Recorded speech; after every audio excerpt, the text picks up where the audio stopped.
90% of the kids want to learn. They appreciate education. Many of the kids come from different countries, and they consider it a privilege to be here going to school. But I don't know what it is that has turned some of our children off from learning. Maybe it's the media. Maybe it's so much in the media that distract them. All of the games and the movies and the violence. This is all detrimental to learning.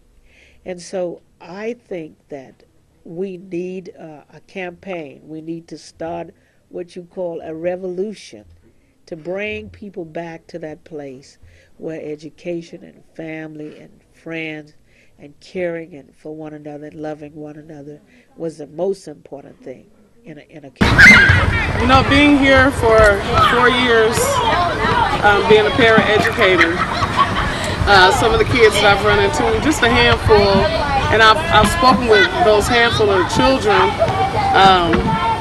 that they appear to be taking education for granted, you know, not really putting their all into what they do, you know, you put your all in, you get back, you know, a bunch. So I've seen some kids try to take advantage of that, and I simply let them know that there are kids in other countries, third world countries, even in our country, who don't have the privilege, you know, to be educated, you know, and if it's there and it's given to you, take it, you know, get it, grab more, you know, go beyond basic learning, you know, do above and beyond, proficient.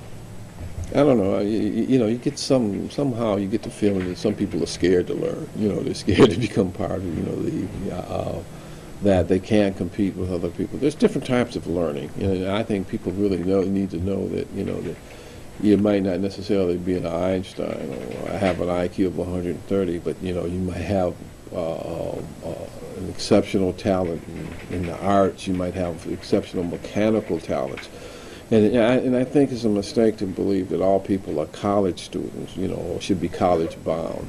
But I do believe that everybody should have a rounded education around the facts. I think it's taken for granted in a sense that I think sometimes, especially in our community, we don't really understand the dynamics of how difficult and unavailable education was to our people, and particularly from slavery on. And I think we take it for granted because it's there. There are a lot of people all over the world, especially women, that don't have access to books and education. And the less educated you are, I think the more that you can be controlled by a system or society rather than having choices and being able to participate and decide what's best for you. Yes, I think it's being taken for granted. I think it has a lot to do with the media. I think it has a lot to do with the music.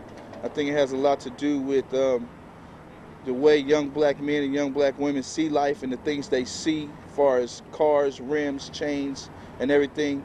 We see all that stuff, but we're not taught the proper way to get it. We're taught the I think that there are opportunities out there that some kids are not taking advantage of, and that programs like even this program here, you learn something every day, and I think that sometimes you're not aware that what you're doing is learning.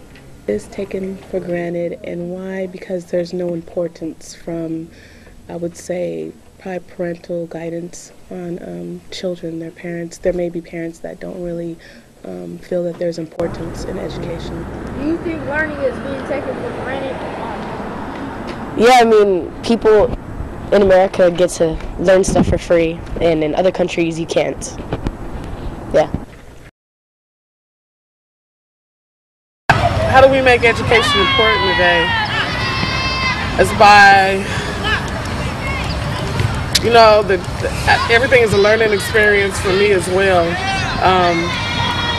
So these questions are coming from experience also.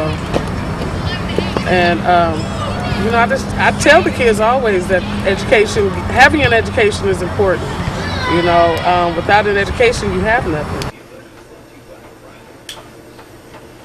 It's the emphasis we put on what is absolutely a priority. We make it important sometimes by being able to show what a lack of education has brought to so many people in society. When you see the number on the welfare rolls, you see the number quite often in homelessness, and you see the numbers who are in the streets selling drugs and doing other kinds of things that are not legal. Primarily it's because of a lack of education. And they're trying to make money in an illegal way. The challenge is there.